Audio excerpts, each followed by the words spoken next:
네, 여러분 안녕하십니까. 플래비언 이슈 브리핑입니다. 머니투데이 기사 홍대 세교회 확진 101명 기사 좀 소개해드리겠습니다.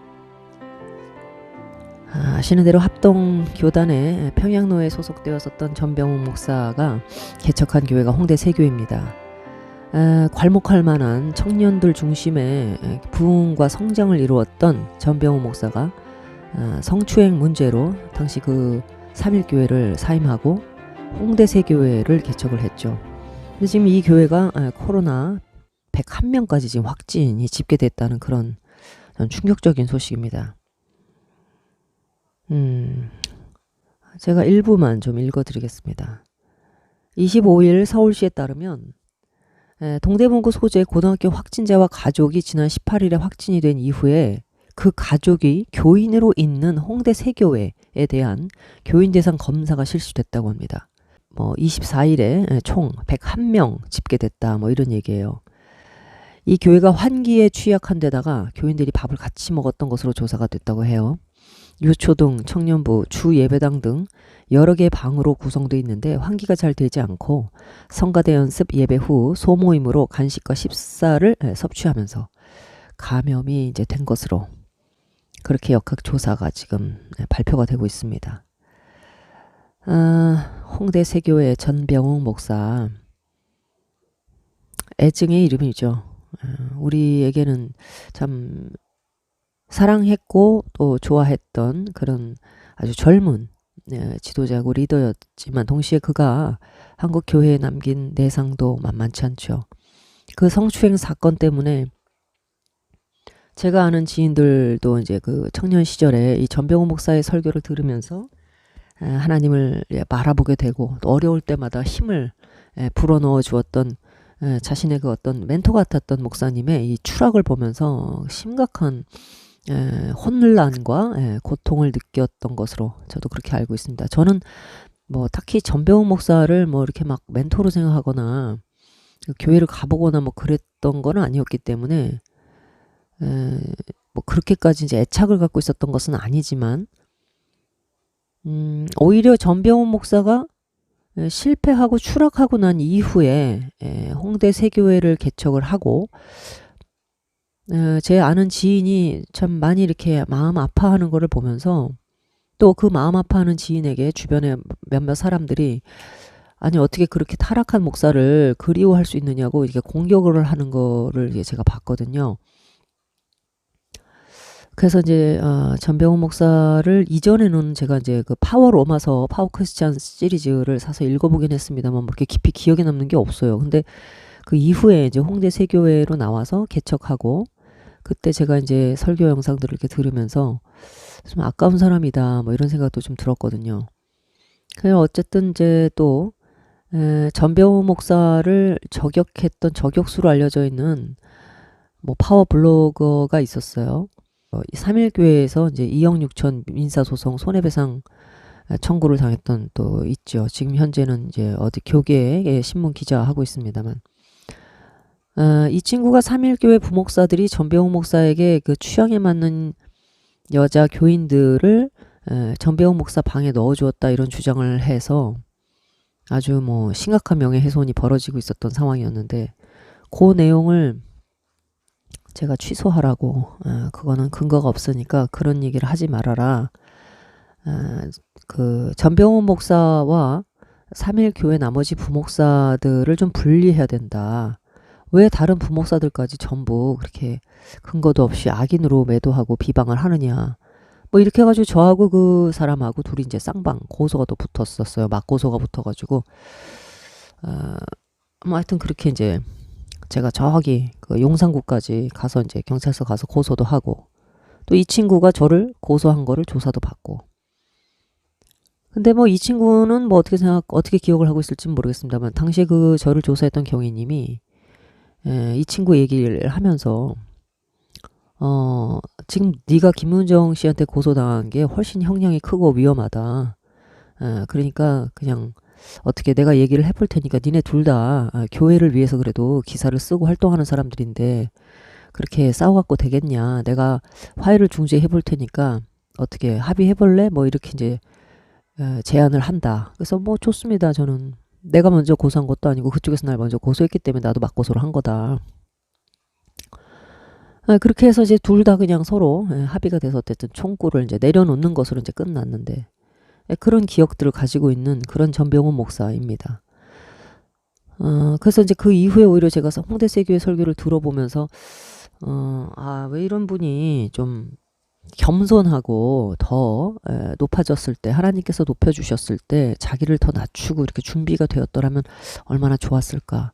그러면서도 또 한편으로 사람은 어쩔 수 없나 보다. 그러니까 나를 이렇게 내가 이렇게 높여지고 내가 하는 말들마다 어떤 참 좋은 영향력을 끼쳐서 이렇게 된다 그러면 나도 모르는 사이에 내가 이렇게 신격화되고 교조화되고 그런 교만에 빠지게 되는 위험을 스스로는 방비하기가 참 어려운가 보다.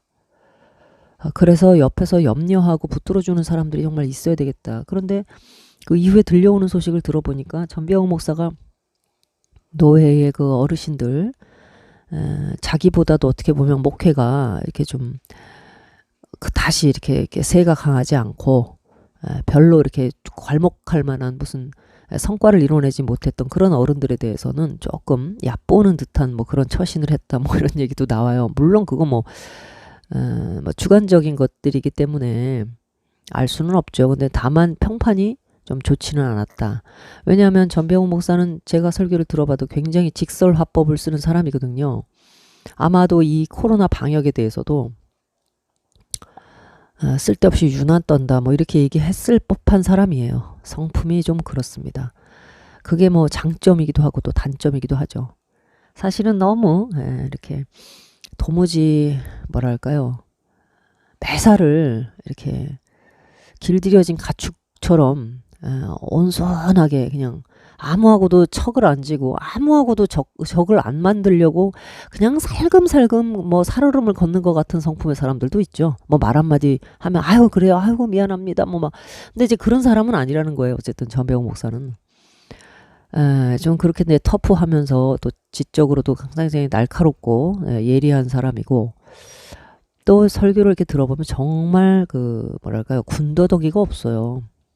복음적인 설교를 한다 안 한다라고 하는 평가를 좀 차치하고 일단 이 메시지를 전하는 실력이 탁월하다는 인정을 안 할 수가 없습니다. 그래서 좀 애정과 또 참 환멸이 이렇게 교차하는 그런 인물입니다. 근데 이제 또 이렇게 코로나 문제로 또 이 사람이 이렇게 걸려 들어가지고 또 이 여론에 입방아에 오르내리게 됐다 싶으니까 제 마음이 참 착잡해요.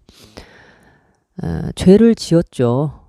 분명히 죄를 지었고 거기에 대해서 우리가 원하는 확실한 사과와 인정이 없고, 굳이 그 서울 홍대 한 복판에 자기가 이제 청년 사역을 해서 많이 성과를 봤다라고 하는 어떤 그런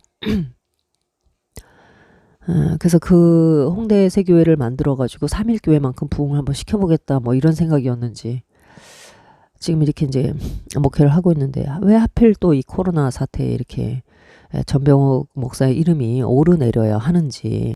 좀 스타일이 그렇죠. 좀 약간 매사가 각이 딱 떨어지고 명료하고 뭐 명쾌하고 성격이 그런데 그런 건 좋은데 조심해야 할 때 또 조심을 해야죠.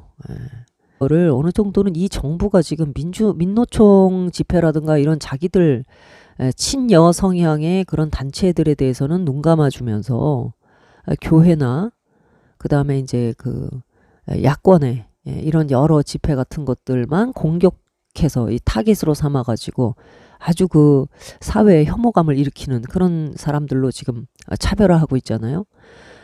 물론 이게 억울한 점이 분명히 있습니다만은 그렇기 때문에 이럴 때 더 우리가 좀 지혜롭게 행동해야 되지 않겠느냐. 제가 하고 싶은 얘기가 늘 이건 겁니다. 잘못됐다, 뭐 해야 된다, 아니다 이런 걸 떠나서 왜 지금 아직은 우리가 성경책을 뺏기고 우리가 믿는 바를 교리를 바꾸라고 지금 그런 억울함을 당하고 있는 건 아니잖아요. 지금도 뭐 성경책 공용 비치해둔 찬송가랑 성경책은 사용하지 말고 개인적으로 가지고 와서 사용하도록 하라 하는 식의 어떤 그 지침이 나왔다고 해요. 사실 가만히 들여다보면 지금 대부분 개인적으로 자기 성경책이나 찬송가를 갖고 다니든가 젊은 층은 성경 찬송 앱을 쓰거나 교회가 앞에 스크린을 띄워서 다 봅니다. 그래서 그렇게 요란을 떨 문제는 아니에요. 물론 이제 그 본질은 공용 비치를 하든가 말든가 이 교회가 알아서 할 수 있는 이런 재량에 속한 문제까지도 너무 디테일하게 간섭을 한다. 이게 이제 불만이고 화가 나는 거죠. 어쨌든 그렇기 때문에 우리가 조금 선제적으로 열심히 방역하는 교회들이 그래도 몇 번의 어떤 그 뭐 확진 위험도 있었는데 이게 잘 빠져나갔고, 아직 뭐 여의도 순복음교회라든가 그 외에 뭐 대형 교회들 뭐 별다른 아직 탈은 없죠.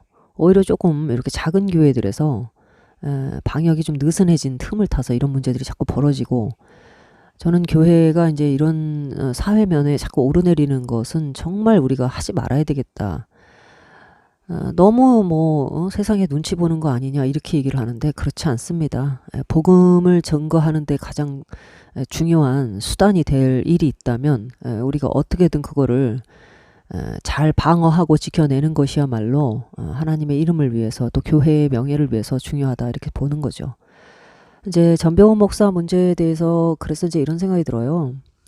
죄를 지었지만 하나님께서 죄를 지은 가인에게도 은혜를 베푸신 것처럼 전병훈 목사에게도 은혜를 베풀어 주신다면 누가 뭐라고 할 수 있겠나. 정말 하나님의 권한에 속한 문제다.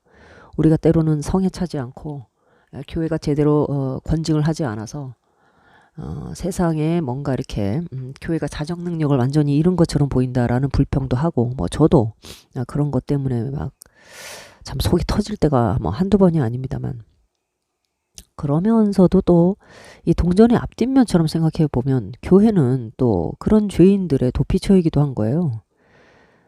죄를 지은 사람을 죄를 뉘우치고 회개하게 하는 기능인 동시에 그런 사람을 또 덮어주는 기능이 있는 거잖아요, 교회가.